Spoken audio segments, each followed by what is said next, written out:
I'm looking at education totally different right now. This fellowship has given me the platform to look at it different.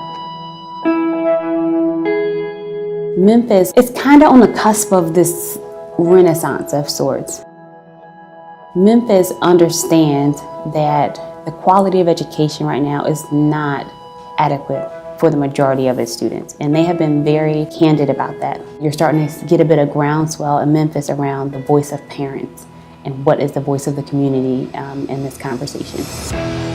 Community Launch was an innovative way to connect the community to school choice. This actually said, hey, community members, we want to train you on what to look for in a great school and how you can be a part of what to look for.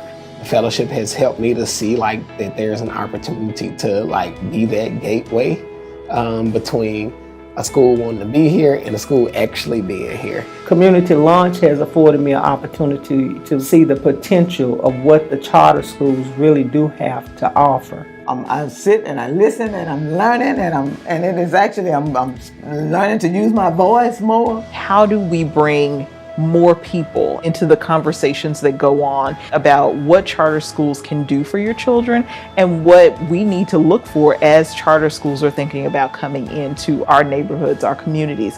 What can we look for and how can we be powerful, impactful in those decisions and choices that are made for communities in Memphis? When we have space for all of our families to be powerful, when we have space for youth to bring a critical voice into their own education and to the systems that support education, I think we get to better answers. Our end goal was to make sure that if you are going to be in this community and you are going to see the educational landscape change, it's very important for you to have all the facts going in, and then you can make your own choice. I love the fact that we got to build our own rubric. We got to say, here is what we believe a quality charter should be doing in order to be held accountable for making sure that our kids get a good education. I wanted to be a part of creating something positive for Memphis, but I wanted to be able to take something back to people that weren't able to participate to help them make decisions for their children or grandchildren. You know, I started from nothing, but now I began to talk about it so passionately only because of what Community Launch exposed me to. So in our kickoff orientation module in January, we wanted to set the context for our fellows to understand national and local implications of charters. For the February module, we really wanted to ground our fellows in what accountability charter schools have as public schools. Our March session was focused on school models, and this is where our fellows went to their first school site visits and started to test out their school quality rubric. And it was a really exciting time for our fellows because it helped them both affirm some of the things that they wanted to see, but also challenge their perceptions. In April, we were able to take our fellows to national site visits so they could see how models outside of Memphis operated, and also so they could consider some of the national operators who had submitted their RFPs to open a new campus here in Memphis.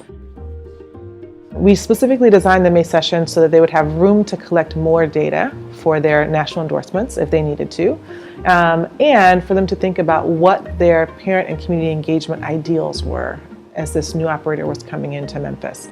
And the June session was designed to produce the final endorsements and celebrate the work that our fellows had done, and then talk about what next steps could look like for them as they go off into their new journey around charter school accountability. After our 6 months of working and visiting and having conversations and panel discussions, I think they felt empowered by what they had learned, and that was our end goal. Shelby County is deciding to work with us to engage our alumni from this program to sit on the review panels for the charter school applications. And that was one of the outcomes we were hoping for, is that the district would see the community as partners in deciding on which schools should serve their kids.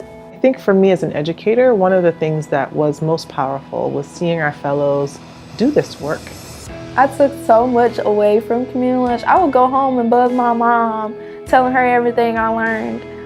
Even on the first night we had class, I was like, Mom, and it's 10 o'clock at night. She don't want to hear anything I had to say. I believe that it's given me a lot more insight into the landscape of just charter school development.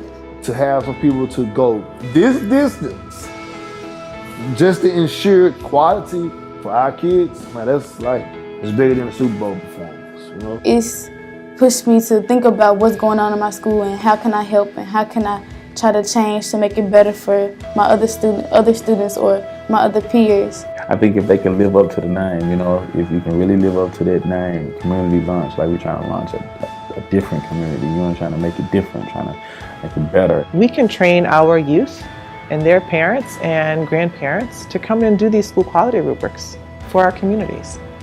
And they give as valid feedback and as pertinent feedback as a team of trained educators would or a team of career educators would. And so if we're really talking about voice and power and access and agency, sometimes as educators, we need to step back and really cede the space for our community members to come in and do this work.